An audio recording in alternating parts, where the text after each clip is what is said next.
अस्सलाम वालेकुम, मैं हूं सैयद ज़ीशान अजीज़। ईमान मज़ारी साहिबा को आज इस्लामाबाद में गिरफ़्तार कर लिया गया और जिस तरह उनको गिरफ़्तार किया गया वो विजुअल्स भी आपने देखे होंगे।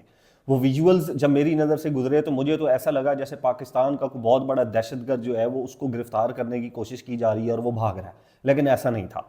वाजिद गिलानी साहब हैं, Islamabad high court bar association के सदर हैं। उनकी एक मैंने वीडियो देखी, नादिर बलोच साहब हैं जर्नलिस्ट, उन्होंने उनके साथ वीडियो बनाई गिरफ्तारी के बाद। तो वो क्या कहते हैं ज़रा वो आप सुन लें कि किस तरह ईमान मज़ारी साहिबा को जो है वो गिरफ्तार किया गया। वो ये कहते हैं कि जी ईमान मज़ारी साहिबा को और उनके शौहर को मेरी आंखों के सामने गिरफ्तार किया गया।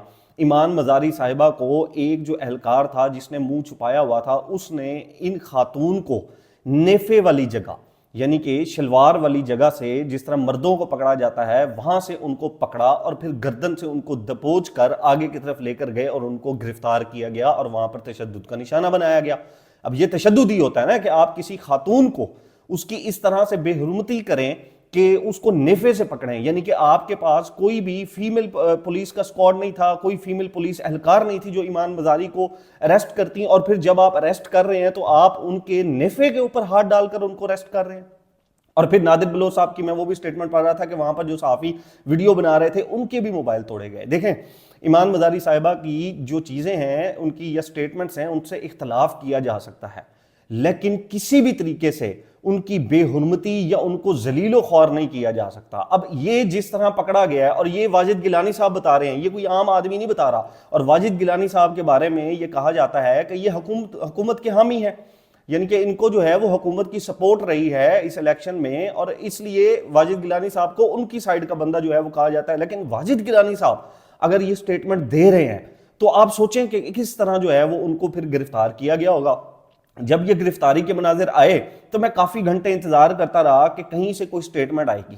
अब ये जरा एक स्टेटमेंट आप सुने बिलावर साहब की कि आप इतने बेगैरत हो, इतने बेगैरत हो, इस इल्फाज तो मर्दों से लड़े, इस इल्फाज को निकाला जाए। ये स्टेटमेंट आपने बिलावल साहब की सुन लिया है कि किस तरह ये गरज बरस रहे हैं। ये ईमान मज़ारी के लिए नहीं गरज बरस रहे, ये बेसिकली गरज बरस रहे हैं मरियम नवाज साहिबा की, जो कराची के अंदर सिंध में होटल का दरवाजा तोड़ा गया था, उसके लिए ये गरज बरस रहे हैं। और किस तरह से ये ललकार रहे हैं उस वक्त की हुकूमत को, इमरान खान साहब को बिल्कुल ठीक कर रहे हैं। इसी तरह आसफा भुट्टो साहिबा जो हैं, जब उनके ऊपर ड्रोन का कैमरा लगा था तो डीजी साहब को खत लिख दिया गया था। सवाल यह है कि इमरान खान साहब की बहनें, इमरान खान साहब की वर्कर खवातीन, 70 एज प्लस यास्मीन राशिद साहिबा, आलिया हमजा साहिबा और बहुत सी खवातीन हैं, और फिर ईमान मज़ारी साहिबा, इन सब के लिए मैंने किसी भी मीडिया, किसी भी बड़े सहाफ़ी के मुंह से कोई मुजम्मत के अल्फाज नहीं सुने। उस तरह की मुजम्मतें, जिस तरह की मुजम्मतें जब मरियम नवाज साहिबा के ऊपर बात होती है, जब आसफा भुट्टो साहिबा के ऊपर बात होती है, या इवन शरीफ खानदान की किसी शादी के ऊपर भी बात की जाती है ना, तो ये फिर ऊपर छतों के ऊपर जाकर लग रहे होते हैं कि देखें जी कितनी बड़ी आप लोग जो है वो नाइंसाफी कर रहे हैं, आप लोग जो है वो इतनी बेगैरती की हद तक जो है वो जा रहे हैं कि आप इन लोगों को डिस्कस कर रहे हैं। लेकिन यहां पर ये आप लोग डिस्कस करते हुए नहीं नजर आएंगे। मैं अगेन कह रहा हूं, उनकी चीजों से इख्तलाफ हो सकता है, लेकिन इस तरह का रवैया इख्तियार करना और इस तरह ट्रीट करना, यह किसी भी सूरत जो है वो जस्टिफाइबल नहीं हो सकता। अब दूसरी खबर की तरफ आते हैं जी, यहूदी एजेंट, और वो है इमरान खान। नून लीग, पीपल्स पार्टी, मौलाना फजलुर रहमान साहब, सारी जिंदगी जब से इमरान खान साहब ने सियासत शुरू की, इन्होंने एक ही रट लगा कर रखी, और वो ये थी कि इमरान खान यहूदी एजेंट है, इमरान खान साहब यहूदी लॉबी की सपोर्ट से आए हैं, इमरान खान साहब जो है वो इसराइल को तस्लीम करने जा रहे हैं। और आज की तारीख में जो हो रहा है वो मुझे बताने की जरूरत नहीं है। ये 2026 है। 2026 में पहले ये होता था कि सहाफी बैठकर, अखबार बैठकर आम लोगों को, पाकिस्तान की आवाम को खबर बताता था, उन्हें कहता था ये खबर है। और आज 2026 में ये लोग जिनको सियासी बेशऊर कहा जाता है, जिनसे वोट का हक लेना चाह रहे हैं ये हुकूमत जो है, वो आपको बताते हैं कि नहीं जनाब खबर ये नहीं, खबर हम आपको बताते हैं कि खबर ये है, और इस खबर का जो बैकग्राउंड है, इस खबर का जो पस मंजर है वो ये था। तो खबर मुझे बताने की जरूरत ही नहीं है कि चल क्या रहा है, क्योंकि मैं जिन लोगों से मुखातिब हूं वो खबर भी जानते हैं, वो उसका बैकग्राउंड भी जानते हैं, उनको ये भी पता है कि इस खबर का पोस्टमार्टम कैसे करना है। और मौलाना फजलुर रहमान साहब तो रुजू भी कर चुके हैं कि जी मैं जो इमरान खान साहब के बारे में यहूदी एजेंट और यहूदी लॉबी वाली बातें करता था, वो ये हुकूमत जो है वो उससे भी जो है आगे वो निकल गई है। अब जी तीसरी खबर के ऊपर आप आ जाएं जी। आपको एक शख्सियत याद होंगी, वो है साबिक कमिश्नर रावलपिंडी लियाकत अली चट्टा साहब। इलेक्शन के बाद 8 फरवरी 2024 को जो इलेक्शन हुए थे, उस इलेक्शन के बाद इन्होंने एक प्रेस कॉन्फ्रेंस की थी और वो पीएसएल के ऊपर इन्होंने एक प्रेस कॉन्फ्रेंस बुलाई थी और उसके अंदर इन्होंने बम फोड़ दिया था। और वो जो बम इन्होंने फोड़ा था वो मैं आपके सामने रख देता हूं। वो बम इन्होंने फोड़ा था कि मैंने रावलपिंडी डिवीजन के लोगों के साथ जो गलत काम किया है, इस पर मुझे पिंडी के कचहरी चौक में फांसी की सजा देनी चाहिए। ये लियाकत अली चट्टा साहब, साबिक जो कमिश्नर रावलपिंडी थे, उनके ये अल्फाज थे। और कमिश्नर रावलपिंडी ने जो है अपनी डिवीजन में कौमी असम्बली की 13 नशिस्तों पर मुबैना धांधली का इल्जाम आयद करते हुए एतराफ जुर्म किया था। और ये जब उन्होंने एतराफ जुर्म किया था, उसके बाद 1.25 साल तक ये चट्टा साहब नजर नहीं आए थे हमें। और अभी अचानक से चट्टा साहब की तस्वीर जो है वो हमारे सामने आई है। ये तस्वीर भी नीचे चल रही होंगी, आप इनको देखें कि 1.25 साल पहले ये किस तरह दिखते थे, 1.25 साल के बाद ये किस तरह दिखते हैं।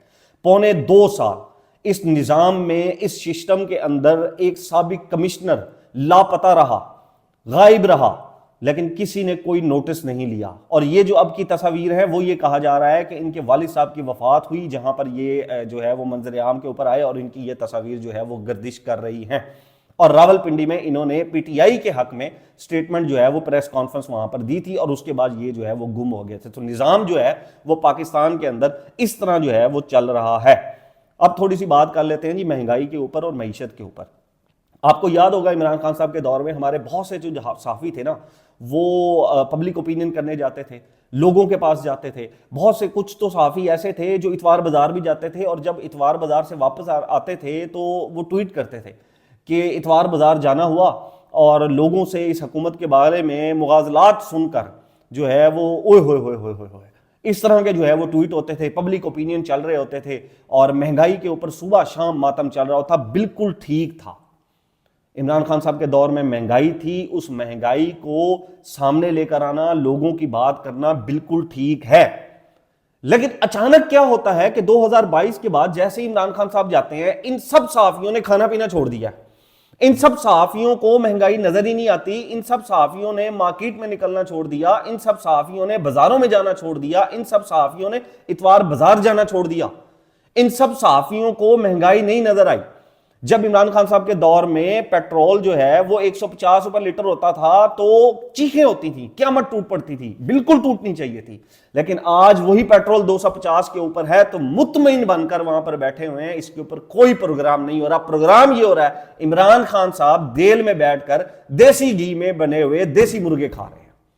आज पेट्रोल जो है वो 250 के ऊपर हो गया। इमरान खान साहब के दौर में जब डॉलर 170 के ऊपर पहुंचा था, आज वही डॉलर 280 क्रॉस कर चुका है। लेकिन इनमें से किसी एक के अंदर जुर्रत नहीं है कि उसके ऊपर बैठकर मईशत के ऊपर प्रोग्राम करे, क्योंकि आले शरीफ, आले जरदारी, आले भुट्टो, आले मौलाना को नागवार गुजरेगा। और अगर नागवार गुजरा तो फिर सहाफत किस चीज की रह जाएगी हमारी। हमने तनकीद करनी है उस शख्स के ऊपर जो जेल में बैठा हुआ है।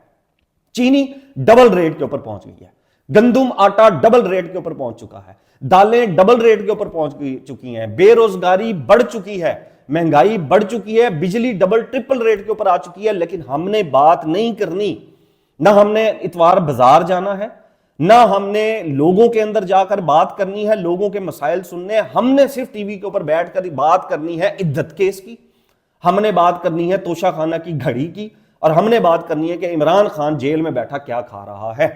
ये हमारे जो मीडिया है ना, उनके ये वाले हालात हैं। और फिर बैठकर हमारा जो मीडिया है वो डिस्कस क्या कर रहा होता है, वो डिस्कस ये कर रहा होता है कि नवाज शरीफ साहब, उनके फजाइल बयान किए जा रहे होते हैं कि नवाज शरीफ साहब के फजाइल सुने आप।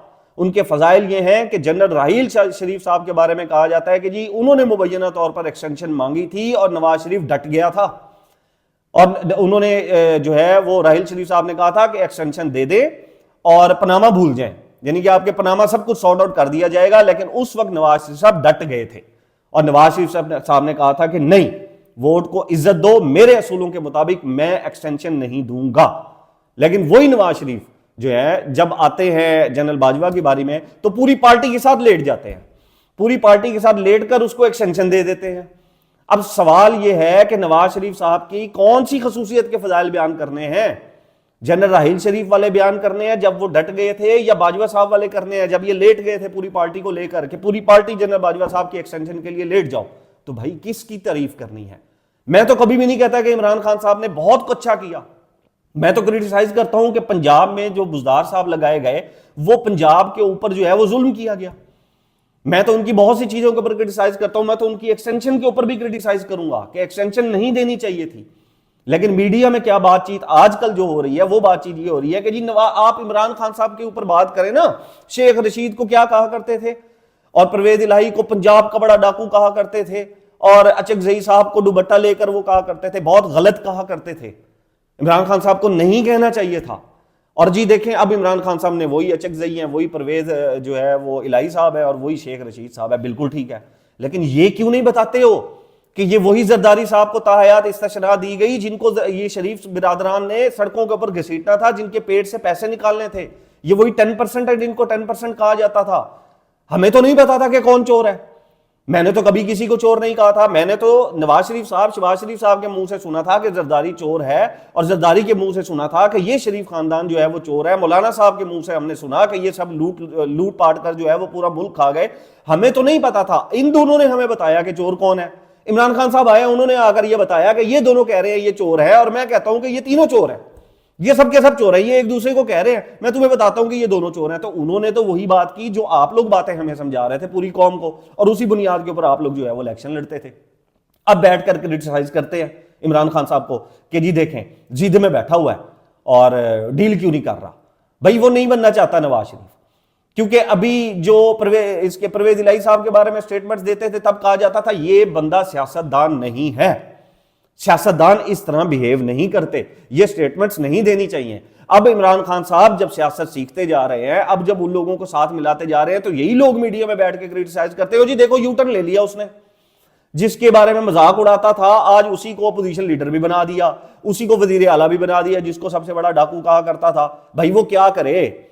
अब इमरान खान साहब को डील भी ऑफर होती है, इमरान खान साहब को मामलात भी ठीक करने के लिए कहा जाता है। ये सारा दिन मीडिया में बैठकर यही कुछ कहते हैं कि जी कर लेने चाहिए, कर लेने चाहिए, कर लेने चाहिए, जिद में नहीं आनी चाहिए। क्यों?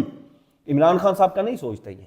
अगर आपको ये लगता है कि इनको कोई इमरान खान साहब का दर्द खाया जा रहा है, कोई इमरान खान साहब की जो है वो हमदर्दी इनको खाई जा रही है, ऐसा नहीं है।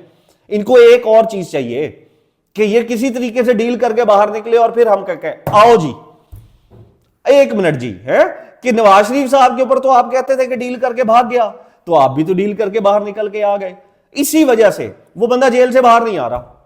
वो कह रहा नहीं मैंने नहीं बनना नवाज शरीफ, मैंने नहीं बीमार होना, ना मेरे प्लेटलेट्स गिरेंगे, ना मैंने इलाज कराने जाना है, ना मैंने कोई डील करनी है, मैंने बाहर निकलना होगा, मैं आ जाऊंगा, मैंने नहीं निकलना होगा, मैं अंदर बैठ जाऊंगा, मैंने जो शऊर देना था, मैंने जो लोगों को बताना था वो मैंने बता दिया है। अब सुबह शाम एक ही चीज का जो है वो डाला जा रहा है रोला, और इमरान खान साहब जी जिद्दी हो गए, इमरान खान साहब जी जिद्दी हो गए। जिस दिन उसने मान ली ना ये बात, सुबह शाम टॉक शो में उसी की स्टेटमेंट चलाई जाएंगी। नवाज शरीफ साहब को भगोड़ा कहा था, नवाज शरीफ साहब को कहा था कि डील करके चला गया है। वो खुदा ना शुक्र है वो बीमार नहीं हो रहा इमरान खान, अगर वो बीमार हो गया तो इन्होंने फिर वही करना है जी देखें जी नवाज शरीफ की तरह जो है वो बीमार हो गया, बीमार हो गया, बीमार हो गया। मसला पता है क्या है? मसला ये है कि ना तो महंगाई, ना अवामी मसाइल, ना बिजली, ठीक है, ना रोजगार, ये हमारे नेशनल मीडिया का इशू नहीं है। कोई भी इसके ऊपर बात नहीं करेगा। मैं आपको आज भी बताता हूं, जनूबी पंजाब में मेरे गांव में एक जगह है जहां 24 घंटे में सिर्फ एक बस जाती है, सुबह 8 बजे निकलती है। अगर 8:05 पे आपने कहीं पे जाना है, 8:05 पे आप बीमार हो गए हैं, आप कुछ नहीं कर सकते, वहां पे कोई हॉस्पिटल नहीं है, कुछ भी नहीं है। यह भी जनूबी पंजाब है, यह भी पंजाब का हिस्सा है। आपको दिखाया जाता है सिर्फ लाहौर। ऐसी बहुत सी चीजें हैं जो मैं आगे आने वाले व्लॉग्स में जो है वो आपके सामने रखूंगा। तो ये वो वजह है जो मैं आपको बताता हूं कि इमरान खान कभी भी नवाज शरीफ नहीं बनना चाहते। वो ये चाहते हैं कि जो होना है मेरी सेल्फ रिस्पेक्ट के साथ हो, मैंने डील करके, मैंने बीमार होके, मैंने किसी के नीचे लेट कर कुछ भी नहीं करना। और ये वो वाहिद बंदा है जिसने ये एडमिट किया कि हाँ मेरे से गलतियां हुई, हाँ मैं एस्टेब्लिशमेंट को भी इस्तेमाल करता रहा अपने लिए, एस्टेब्लिशमेंट भी मुझे इस्तेमाल करती रही, लेकिन अब नहीं। लेकिन आप मुझे एक सियासतदान बता दें कि जिसने ऐसा एडमिट किया हो। ये वो सियासतदान है जो खुद अपने मुंह से कहता रहा कि मैं प्ले बॉय भी रहा हूं, मैं ये सब काम भी करता रहा हूं, मैंने ये भी कुछ किया हुआ है। आप किसी और सियासतदान का मुझे बता दें उसके बारे में, ये उसकी ऑडियोज लीक करके, कॉल लीक करके जहादी बने हुए होते हैं ये कि जी देखें जी ये इनका लीडर था। तो मैं बताऊं आपको कौन सा वो लीडर था? जिसने एक सहाफी आई थी उसके ऊपर लाइनें मारना शुरू कर दी थी, उसको मोबाइल गिफ्ट करना शुरू कर दिए थे? वो कौन सा लीडर था जो रातों को फोन करता था और कहता था जी मैंने आपकी आवाज में गाने सुनने हैं, किसी और की बीवी को फोन करता था? तब नहीं शर्म आती थी? ये तो फिर भी एडमिट कर रहा है। आप अपने लीडरान से कहें जरा एडमिट करें, इनको करें वो एडमिट, जो फेस लोगों के सामने पब्लिक के सामने रखा हुआ है, जरा उसको एक्चुअल फीस अपने सामने लेकर आए ना तो पता लगेगा। बहरहाल जी ये चार जो है वो चीजें थी जो मैंने आपके सामने रख दी। महंगाई, मईशत, बेरोजगारी, अवाम के मसाइल, इस मीडिया का मसला नहीं है। अब तक के लिए इतना ही। अपने चैनल का ख्याल रखिएगा। अल्लाह हाफिज।